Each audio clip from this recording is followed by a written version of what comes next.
Yes, ma'am. दोबारा Yes, ma'am. बताते हैं। We are going to start with the very first chapter, not for profit organisation. अभी तक हमने पढ़ा कि टाइप्स ऑफ ऑर्गेनाइजेशन, दो तरीके के ऑर्गेनाइजेशन होते हैं, एक है प्रॉफिट ऑर्गेनाइजेशन और दूसरा नॉट फॉर प्रॉफिट ऑर्गेनाइजेशन। चलिए अब आप मेरे साथ प्लीज एक टेबल बनाइए। सबसे पहले मैं आपको इन दोनों का डिफरेंस लिखवा देती हूँ कि प्रॉफिट ऑर्गेनाइजेशन जो है उसका मेन ऑब्जेक्टिव क्या रहता है और नॉट फॉर प्रॉफिट ऑर्गेनाइजेशन है उसका मेन ऑब्जेक्टिव क्या रहता है। तो ये ऐसा एक टेबल बना दीजिए जिसमें हम 3 कॉलम्स बनाएंगे। फर्स्ट कॉलम हमारा रहेगा basis of difference, okay. Second रहेगा प्रॉफिट ऑर्गेनाइजेशन और थर्ड रहेगा नॉट फॉर प्रॉफिट ऑर्गेनाइजेशन। ठीक है, चलिए पहला डिफरेंस हमारा है नंबर 1, ऑब्जेक्टिव। ऑब्जेक्टिव का मतलब क्या होता है कि अगर प्रॉफिट ऑर्गेनाइजेशन अगर हम चलाने लगे हैं तो हमारा मेन ऑब्जेक्टिव, पर्पस क्या है उसे चलाने का, है ना। तो हमारा पर्पस क्या रहेगा, टू अर्न प्रॉफिट्स। सिंपल सा काम रहेगा कि हम जो भी काम करेंगे, जो भी एक्टिविटी करेंगे, जो भी ऑपरेशन करेंगे, वो हम किस लिए करेंगे कि हमें प्रॉफिट कमाना है ना। और not for profit organisation, exactly इसका नाम है नॉट फॉर प्रॉफिट ऑर्गेनाइजेशन। इसका मतलब इसका मकसद प्रॉफिट कमाना ही नहीं है। इसका मकसद, मेन मकसद क्या है, मेन ऑब्जेक्टिव लोगों का भला करना, यानी कि social welfare.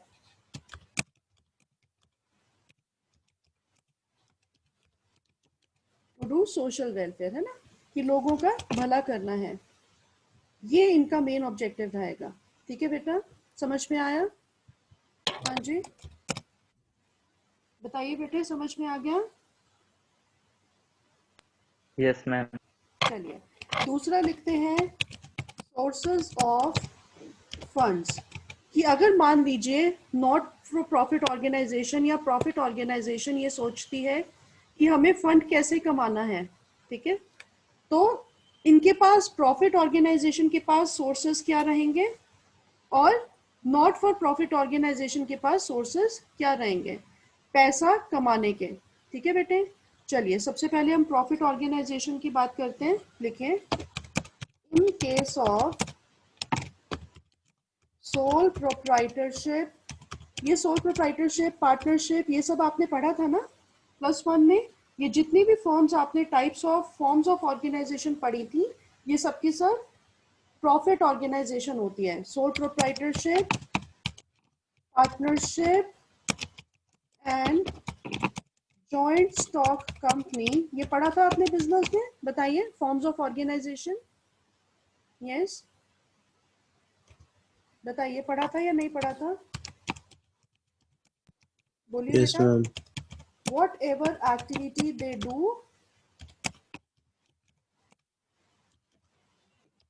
their main objective is to earn profit। Profit कमाना होता है, जो भी काम करेंगे उसमें इनको प्रॉफिट होगा। ठीक है, इनका मेन मकसद ही यही है कि हम जो भी काम कर रहे हैं बदले में हमें प्रॉफिट चाहिए। इसका मतलब इनका सोर्स ऑफ फंड क्या होगा, जो भी काम ये करेंगे वहां से इनको पैसा आएगा। इनके लिए तो बहुत आसान है पैसा कमाना। अब बात है कि नॉट फॉर प्रॉफिट ऑर्गेनाइजेशन, क्योंकि ये तो सोशल वेलफेयर के लिए चलाई जाती है, ये पैसा कैसे कमाएंगे, है ना। सो अब इनके सोर्सेज ऑफ फंड लिख लीजिए। Number 1, membership fees. अब जैसे मान लीजिए बेटा, आपने देखी है सेंट्रल स्टेट लाइब्रेरी जो 34 के गुरुद्वारा के सामने है, देखिए कभी या सुना है उसके बारे में? Yes, ma'am. वहाँ पे अगर आपने मान लीजिए बुक्स पढ़ने के लिए जाना है, क्योंकि वो लाइब्रेरी है, एग्जैक्टली बुक्स वहाँ पे अवेलेबल होंगी, जर्नल्स अवेलेबल होंगे, आपने कुछ भी पढ़ने के लिए जाना है तो आपको पहले मेंबरशिप फीस भरनी पड़ेगी, है ना। तो अगर आप ये मान के चलेंगे कि नॉट फॉर प्रॉफिट ऑर्गेनाइजेशन का मैं मेंबर हूँ, ठीक है, और हाई पोस्ट पे बैठा हूँ, तो मेरे अकॉर्डिंग एनपीओ के लिए, यानी कि नॉट फॉर प्रॉफिट ऑर्गेनाइजेशन के लिए फंड का पहला सोर्स क्या रहेगा, और वो रहेगा मेंबरशिप फीस। इसका मतलब कोई भी अगर आपकी एनपीओ का मेंबर बनना चाहता है तो सबसे पहले वो फीस भरेगा, और जब वो फीस भरेगा तो आपके पास फंड आएगा, पैसा आएगा, है ना। और हम इसी के बारे में बात कर रहे हैं। तो पहला सोर्स हो जाएगा इनका मेंबरशिप फीस। दूसरा लिखिए प्लीज, सब्सक्रिप्शन। अब आप पूछेंगे सब्सक्रिप्शन होता क्या है। सब्सक्रिप्शन बेटा वो अमाउंट होता है जो आप अपनी मेंबरशिप को अलाइव यानी कि जिंदा रखने के लिए पे करते हैं।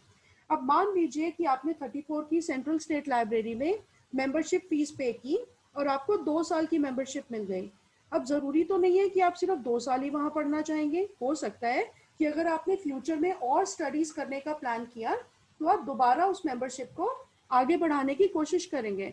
तो जितनी एडिशनल फीस आप भरते जाएंगे अपनी मेंबरशिप को जिंदा रखने के लिए, वो अमाउंट क्या कहलाएगी, सब्सक्रिप्शन। ये क्लियर हो गया आपको, बताइए। हाँ जी बेटा। Yes ma'am. नेक्स्ट लिखिए, एंट्रेंस फी। लाइब्रेरी के अंदर एंटर होने के लिए जो आप फीस देंगे, एंट्रेंस फी और मेंबरशिप फीस वैसे तो एक ही चीज होती है, लेकिन कई बार क्वेश्चन में ना अलग अलग दे रखा होता है तो बच्चा कंफ्यूज हो जाता है। एंट्रेंस फी भी इनका एक सोर्स हो सकता है। अब देखिए डोनेशन भी तो हो सकता है क्योंकि ये सोशल वेलफेयर के लिए चलाते हैं, कोई इनको डोनेशन दे दे, है ना। और अगर डोनेशन देगा तो फिर से इनके पास पैसा आ जाएगा। So this is another source जिससे इनके पास पैसा आ सकता है। बताइए, ये क्लियर हो गया। हाँ जी। Yes ma'am. चलिए आगे थर्ड पॉइंट ऑफ डिफरेंस करते हैं। ये बहुत ज्यादा इंपॉर्टेंट है, प्लीज इसको नोट करते जाइएगा। थर्ड है हमारा फाइनेंशियल स्टेटमेंट्स। ठीक है बेटे, फाइनेंशियल स्टेटमेंट्स कब बनाई जाती है, पढ़ा होगा आपने +1 में। कब बनाई जाती है, वहां पे एक पूरा चैप्टर था फाइनेंशियल स्टेटमेंट्स का, अगर आपको याद होगा। बताइए कब बनाई जाती है फाइनेंशियल स्टेटमेंट्स। हाँ जी, कब बनाई जाती है बेटा। At the end of year. Very good, at the end of every year, यानी कि 31 मार्च को हमारा फाइनेंशियल ईयर 31 मार्च को खत्म होता है, तो उस दिन फाइनेंशियल स्टेटमेंट्स बनाई जाती हैं। अब बात यह है कि प्रॉफिट ऑर्गेनाइजेशन कौन कौन सी फाइनेंशियल स्टेटमेंट बनाता है। नंबर 1 आपने पढ़ा था वैसे तो, ट्रेडिंग अकाउंट, ठीक है। Number 2 profit and loss account, and number 3 balance sheet. Clear हो गया, ये आपने पढ़ा था, सारा का सारा पढ़ा था या नहीं पढ़ा था, बताइए +1 में। हाँ जी, पूरा एक चैप्टर था फाइनेंशियल स्टेटमेंट्स का, अकाउंट्स में पढ़ा था, बनाते थे आप trading account, profit and loss account और बैलेंस शीट। हाँ जी यश और राहुल, बताइए बेटे, पढ़ा था या नहीं पढ़ा यस था। मैम। हाँ जी। Yes ma'am. अब हम नॉट फॉर प्रॉफिट ऑर्गेनाइजेशन की बात करते हैं बेटा। ये भी 3 स्टेटमेंट्स बनाते हैं। अब लिख लीजिए, नंबर 1 पहली कौन सी बनाते हैं, रिसीट एंड पेमेंट अकाउंट, ठीक है बेटे। दूसरी कौन सी बनाते हैं, इनकम एंड एक्सपेंडिचर अकाउंट, ठीक है। और तीसरी कौन सी बनाते हैं, बैलेंस शीट। अब देखिए दोनों में डिफरेंस है ना। अगर आप प्रॉफिट ऑर्गेनाइजेशन प्लान कर रहे हैं, आप ये वाली 3 फाइनेंशियल स्टेटमेंट्स बनाएंगे। पहली बनाएंगे ट्रेडिंग, दूसरी बनाएंगे प्रॉफिट एंड लॉस अकाउंट, तीसरी बैलेंस शीट। और अगर आप नॉट फॉर प्रॉफिट ऑर्गेनाइजेशन चलाने का प्लान कर रहे हैं तो आप ये तीनों फाइनेंशियल स्टेटमेंट्स बनाएंगे। पहली बनाएंगे रिसीट एंड पेमेंट अकाउंट, दूसरी बनाएंगे इनकम और एक्सपेंडिचर अकाउंट, और तीसरी बनाएंगे बैलेंस शीट। कोई डाउट है इस पॉइंट पे। हाँ जी, बताइए कोई डाउट है। No ma'am. चलिए चौथा पॉइंट लिखते हैं, फोर्थ पॉइंट, सरप्लस और प्रॉफिट, ठीक है। अब प्रॉफिट ऑर्गेनाइजेशन में प्रॉफिट हमें कौन सी वाली स्टेटमेंट देती है बेटा, प्रॉफिट एंड लॉस अकाउंट, है ना। So profit and loss account tells about net profit. यहाँ पे हमें प्रॉफिट के बारे में किससे पता चलता है, कौन सी फाइनेंशियल स्टेटमेंट से, प्रॉफिट एंड लॉस अकाउंट से, है ना। आपको याद होगा ट्रेडिंग अकाउंट हमें ग्रॉस प्रॉफिट और ग्रॉस लॉस देता है, लेकिन वो ग्रॉस प्रॉफिट और ग्रॉस लॉस जब तक प्रॉफिट एंड लॉस अकाउंट में ट्रांसफर नहीं हो जाता, तब तक हमें नेट प्रॉफिट का अंदाजा नहीं होता। इसका मतलब हमें जो मेन प्रॉफिट पता चलता है वो हमें कौन सी स्टेटमेंट बताती है, प्रॉफिट एंड लॉस अकाउंट। अब बात करते हैं नॉट फॉर प्रॉफिट ऑर्गेनाइजेशन में कि इसमें कौन सी स्टेटमेंट हमें सरप्लस या प्रॉफिट के बारे में बताती है। वैसे तो नॉट फॉर प्रॉफिट ऑर्गेनाइजेशन जैसे मैंने बताया कभी भी प्रॉफिट के लिए काम नहीं करती। तो इसका मतलब जितना भी फंड इनके पास आएगा और उसमें से जितना खर्चा ये कर देंगे उसे हम प्रॉफिट का नाम नहीं देंगे बेटा, उसे हम नाम देंगे सरप्लस का। तो प्लीज लिख लीजिए,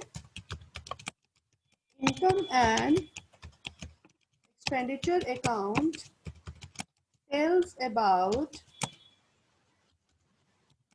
सरप्लस। हमें कौन सा फाइनेंशियल स्टेटमेंट बताता है कि हमें कितना जो फंड है वो एक्स्ट्रा मिला है, इनकम और एक्सपेंडिचर अकाउंट बताता है बेटा।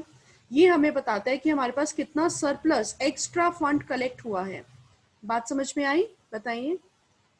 हाँ जी बोलिए बेटा। Yes, ma'am. अब हम नेक्स्ट पॉइंट करते हैं which is our fifth point, distribution. अब भाई हमने तो प्रॉफिट भी कमा लिया, हमने सरप्लस फंड भी ले लिया है ना। अब हम बात करेंगे कि क्या वो डिस्ट्रीब्यूट होता है मेंबर्स के बीच में। अगर हम प्रॉफिट ऑर्गेनाइजेशन की बात करें, इट इज डिस्ट्रीब्यूटेड, ये डिस्ट्रीब्यूट होता है क्योंकि इनका मेन मुद्दा यही है कि भाई हमने प्रॉफिट कमाना है। और अगर प्रॉफिट कमा रहे हैं तो एग्जैक्टली जितने मेंबर्स होंगे उनमें ये डिस्ट्रीब्यूट किसी ना किसी फॉर्म में हो जाएगा। लेकिन नॉट फॉर प्रॉफिट ऑर्गेनाइजेशन, क्योंकि इनका मेन ऑब्जेक्टिव सोशल वेलफेयर है, प्रॉफिट कमाना नहीं, तो जितना भी सरप्लस इनके पास बचेगा फंड का वो कभी भी डिस्ट्रीब्यूट नहीं होगा। तो फिर हम लिख लेते हैं,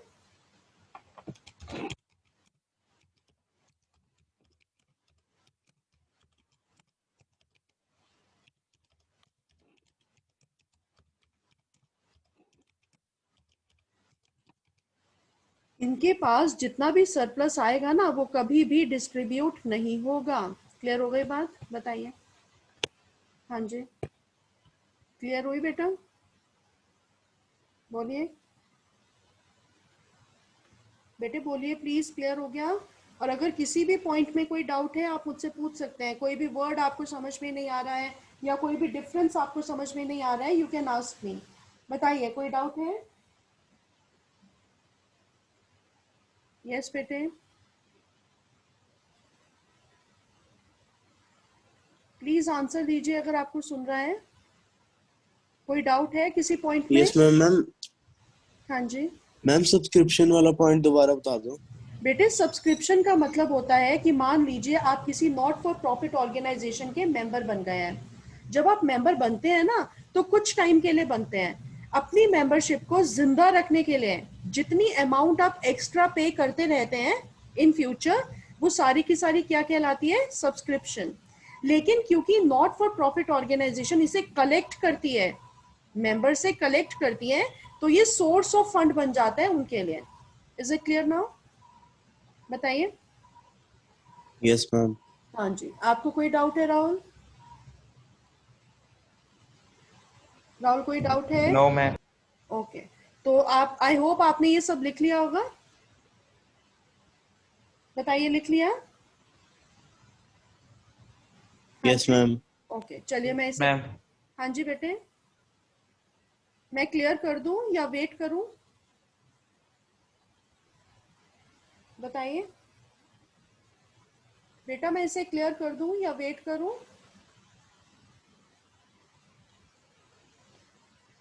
प्लीज रिस्पॉन्स दीजिए, क्या मैं इसे हटा दूं?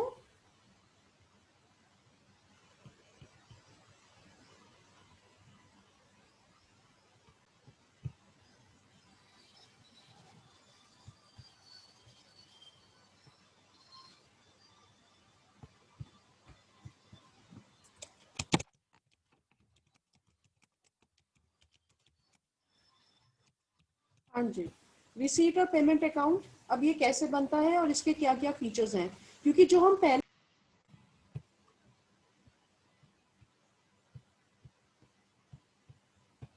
जस्ट वेट कीजिए प्लीज।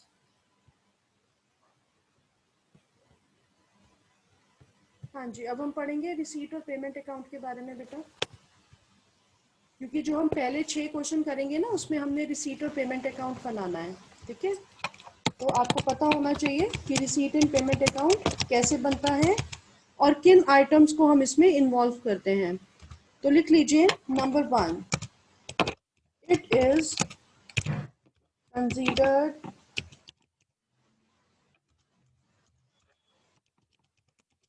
एज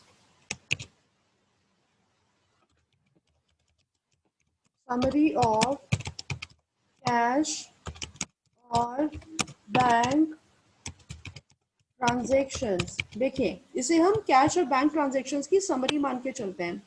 समरी का मतलब क्या होता है? इसका मतलब देखिए कोई भी ट्रांजैक्शन है, मान लीजिए आप कुछ खरीद रहे हैं या आप कुछ बेच रहे हैं या आपके पास कोई फंड आ रहा है, तो वो दो तरीके से आ सकता है। या तो कोई आपको कैश के थ्रू देगा या आपको चेक के थ्रू देगा। और ऐसा भी हो सकता है कि वो कहे कि ठीक है मैं अभी नहीं दे सकता, मैं फ्यूचर में दे दूंगा, है ना। आपने ये याद रखना है कि रिसीट और पेमेंट अकाउंट में सिर्फ वो ट्रांजैक्शंस आ सकती हैं जिसमें एक्चुअल में कैश हमें आ रहा है और कोई भी चीज पेंडिंग नहीं है। यानी कि अभी हमें मान लीजिए कोई इनकम आनी अभी बाकी है, गवर्नमेंट हमें कोई ग्रांट दे रही है, लेकिन गवर्नमेंट ये कहती है कि ये ग्रांट मैं आपको 1-2 महीने के बाद दूंगी, है ना। तो वो चीज इसके अंदर नहीं आ सकती। It means only cash transactions और only bank transactions can fall in receipt and payment account. Clear हो गई बात? हाँ जी, बताइए बेटा। हेलो, प्लीज, ये क्लियर हो गया Yes, आपको ma'am. पॉइंट? ओके, इसका मतलब क्रेडिट ट्रांजैक्शंस या आउटस्टैंडिंग ट्रांजैक्शंस इसमें नहीं आ सकती। यश, आपको क्लियर हो गया? हाँ जी यस बेटे। मैम। अब आप मुझे ये बताइए कि आपने +1 में पढ़ा होगा कैश और बैंक, इन दोनों की नेचर क्या होती है? बताइए। हमने 3 तरह के अकाउंट पढ़े थे +1 में। पहला पढ़ा था पर्सनल, फिर हमने पढ़ा था रियल और फिर पढ़ा था नॉमिनल। कैश और बैंक कौन से अकाउंट में आते हैं? पर्सनल है, रियल है या नॉमिनल है? बताइए। हाँ जी, पता है आपको? एक बात याद रखिएगा, कैश और बैंक ये दोनों हमारी एसेट होते हैं और रियल अकाउंट जो है वो एसेट्स के साथ डील करता है। इसका मतलब कैश और बैंक, इनका नेचर क्या हुआ? ट्रेडिशनल अप्रोच के हिसाब से ये दोनों रियल हुए। तो अब आप लिख लीजिए, क्योंकि रिसीट और पेमेंट अकाउंट में हम सिर्फ वो ट्रांजेक्शन्स डालते हैं जिनमें हमें एक्चुअल में कैश आ रहा है या हमें चेक के थ्रू पेमेंट रिसीव हो रही है। तो इसका मतलब इसका नेचर क्या हुआ?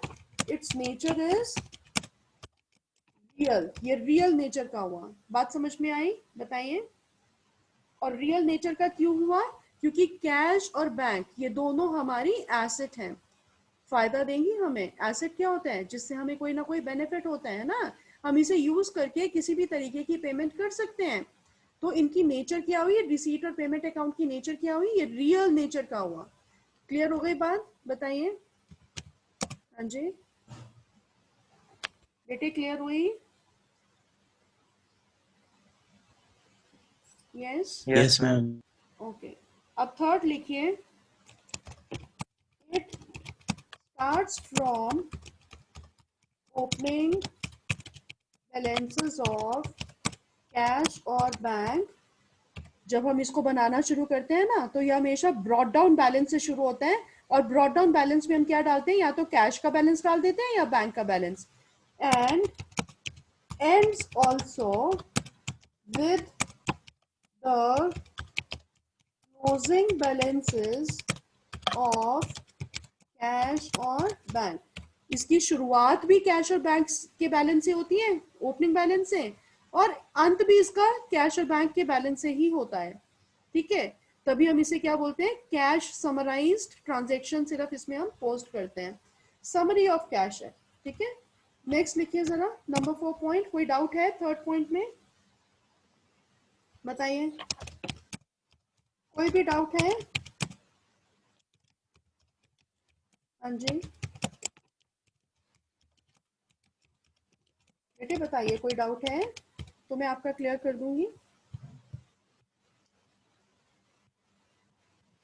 नो। हम क्रेडिट रिलेटेड ट्रांजैक्शंस नहीं डालते हैं ना। और नेक्स्ट पॉइंट मैंने लिखा है, it involves capital as well as revenue nature items. बेटे अब आपने ये समझना है कि हमें कैसे पता चलेगा कोई आइटम कैपिटल नेचर का है या रेवेन्यू नेचर का, बहुत आसान है। अब मान लीजिए आपने ट्यूशन ज्वाइन की, अगर आप मंथली फीस देते हैं तो इसका मतलब हर महीने मान लीजिए 10 तारीख को आप पे करते हैं, तो जब 10 तारीख आएगी हर महीने की तो आपको एक सिग्नल मिलेगा, आपका दिमाग आपको एक सिग्नल देगा कि अब मेरी फीस ड्यू है और मुझे पे करनी है। कोई भी ऐसी पेमेंट या कोई भी ऐसी इनकम जो रेगुलर बेसिस पर चलती है, वो रेवेन्यू नेचर की होती है बेटा। यानी कि कोई भी ऐसी पेमेंट या कोई भी ऐसी इनकम जो डे टू डे ऑपरेशन से रिलेटेड होती है, जिसको हम लगातार पे करते रहते हैं या लगातार रिसीव करते रहते हैं एक नॉर्मल प्रोसीजर में, उसे हम क्या बोलेंगे, उन आइटम्स को रेवेन्यू नेचर के आइटम है। कैपिटल नेचर के आइटम क्या होते हैं? अब मैं आपको एक और एग्जांपल देती हूँ। मान लीजिए आपके मम्मी पापा कहते हैं कि ठीक है, ट्यूशन फीस पूरे साल की जितनी भी बन रही है हम एक बार में भर देते हैं। इसका मतलब अगर आपने उसे at once only you have paid, मतलब एक बार में आपने उसको भर दिया, दोबारा उसको नहीं भरेंगे, रेवेन्यू नेचर की नहीं हुई ना, क्योंकि रेवेन्यू नेचर के आइटम्स तो वो होते हैं जो डे टू डे ऑपरेशंस में चलते हैं। आपने इसे एक बार पे करके काम खत्म कर दिया, ये हो गई कैपिटल नेचर की आइटम्स। आपको डिफरेंस पता चला कैपिटल और रेवेन्यू में? बताइए कोई एग्जाम्पल दीजिए मुझे इससे रिलेटेड, जिसमें आपको पता चले, मैं जान सकूं कि आपको समझ में आ गया है कि कौन से आइटम्स कैपिटल नेचर के हो सकते हैं और कौन से रेवेन्यू नेचर के हैं। दे सकते हैं आप दोनों को एग्जाम्पल? चलिए मैं आपको एक और एग्जाम्पल देती हूँ ताकि आपको और क्लैरिटी हो जाए। अगर मान लीजिए आप फिक्स्ड एसेट खरीदते हैं, आपने मशीनरी खरीदी, लैंड खरीदा या कोई भी ऐसी फिक्स्ड फर्नीचर खरीदा, तो उसमें कितना सारा पैसा लगता है। क्या रोज रोज खरीदेंगे उस चीज को? बताइए, आपने फर्नीचर खरीदा अपने ऑफिस के लिए, अपनी ऑर्गेनाइजेशन के लिए, क्या उसको रोज रोज खरीदेंगे आप? आफ्टर सम इंटरवल खरीदेंगे? नो बताइए। मैम। नहीं, वंस अ वाइल खरीदेंगे आप। तो कोई भी ऐसी पेमेंट या कोई भी ऐसी इनकम जो आपको वंस अ वाइल होती है वो कैपिटल नेचर की होती है बेटा। इट मींस दूसरे सेंस में हम ये बोल सकते हैं कि फिक्स्ड एसेट्स और फिक्स्ड लायबिलिटीज हमारी कैपिटल नेचर की हैं, जबकि करंट एसेट्स और करंट लायबिलिटीज हमारी रेवेन्यू नेचर की हैं। ऐसा भी आप बोल सकते हैं। क्लियर हो गया? बताइए दोनों में डिफरेंस समझ में आ गया? कैपिटल नेचर आइटम्स और रेवेन्यू नेचर। हाँ जी बताइए। Yes ma'am. चलिए नेक्स्ट लिखिए। It shows all items whether these are related to previous year, current year and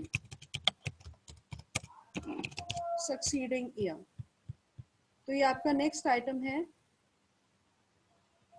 दोबारा से बताती हूँ, इसमें आप ये याद रखेंगे कि इसमें आप कैश और बैंक आइटम्स सारे के सारे इन्वॉल्व कर सकते हैं, भले ही वो पिछले साल से रिलेटेड है, प्रीवियस ईयर, करंट ईयर आज से रिलेटेड है, इस साल से, या सक्सीडिंग ईयर यानी कि आने वाले साल से।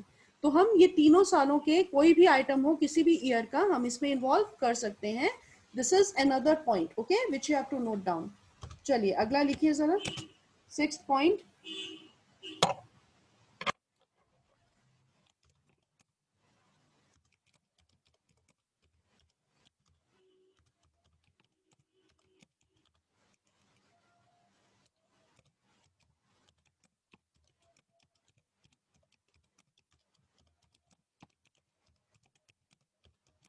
ये देखिए अब हमने क्या लिखा, its main purpose is to show the actual amount received और पेड। भी आपने एक्चुअल में कितना अमाउंट रिसीव किया है, यानी कि कितना कैश आपके पास आया है, और एक्चुअल में कितना कैश आपकी तरफ से गया है। तो ये पॉइंट्स हैं 6 के 6 जो आपको ध्यान में रखने पड़ेंगे जब भी आप रिसीट और पेमेंट अकाउंट बनाएंगे। मैं दोबारा से बता देती हूँ। पहला पॉइंट है कि ये हमेशा कैश और बैंक ट्रांजेक्शन से डील करता है, इसका मतलब क्रेडिट ट्रांजेक्शन या किसी भी तरीके की एडजस्टमेंट इसमें नहीं आएगी। दूसरा है ये रियल नेचर का है। रियल कैसे कह सकते हैं हम, क्योंकि कैश और बैंक ये दोनों हमारे एसेट हैं, और एसेट जो होते हैं वो हमेशा रियल अकाउंट से डील करते हैं। नेक्स्ट है, it starts from operating balances of cash और bank and ends also with the closing balances of cash और बैंक। जब हम रिसीट और पेमेंट अकाउंट बनाएंगे, इसकी शुरुआत भी कैश और बैंक बैलेंस से होगी और अंत भी कैश और बैंक बैलेंस से ही होगा। ठीक है।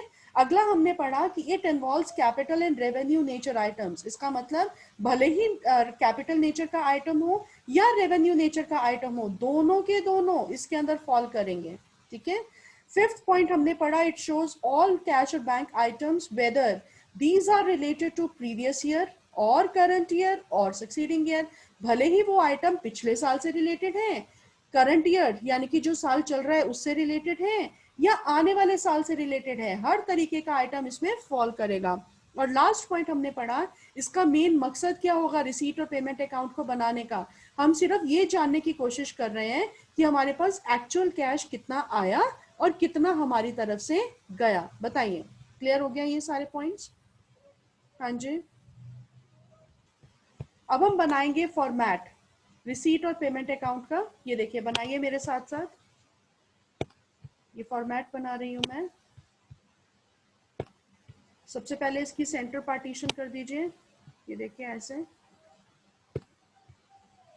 फिर इधर कॉलम बनाएंगे और एक कॉलम राइट हैंड साइड में बना देंगे, है ना। सबसे ऊपर लिखेंगे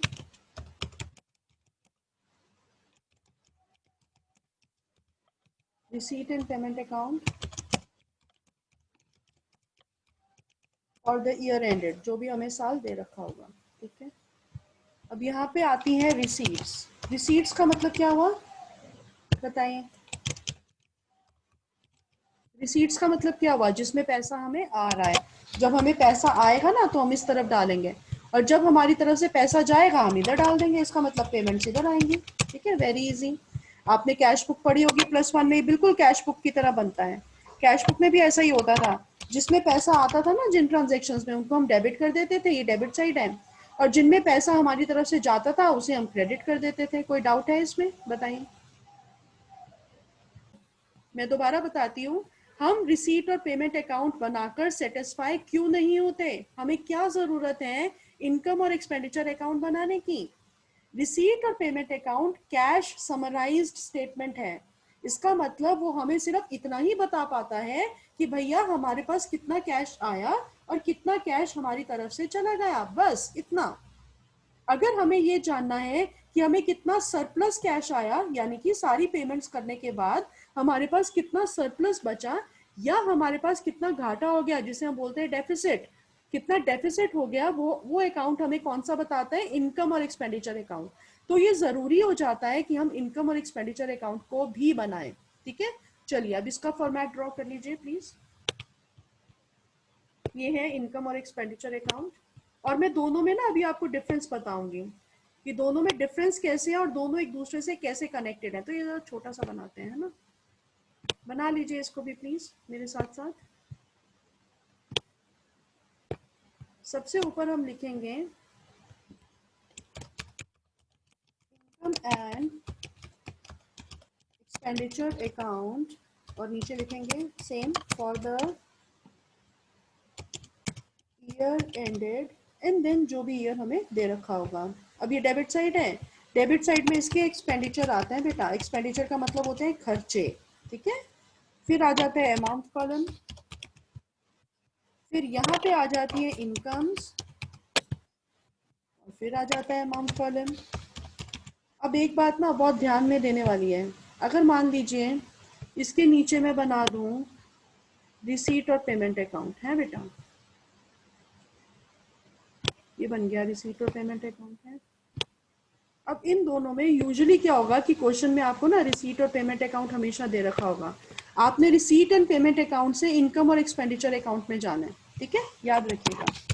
अब ये हो गया रिसीट एंड पेमेंट अकाउंट, ठीक है बेटे। इसके डेबिट साइड में क्या आ रहा था बताइए जरा, हम क्या रख रहे थे डेबिट साइड में? हाँ जी, अभी मैंने सिखाया था आपको, बताइए। रिसीप्ट। रिसीट्स, तो यहाँ पे लिख लेते हैं रिसीट्स, और यहाँ पे लिख लेते हैं पेमेंट्स। अब आप इसको कंपेयर कीजिए जरा,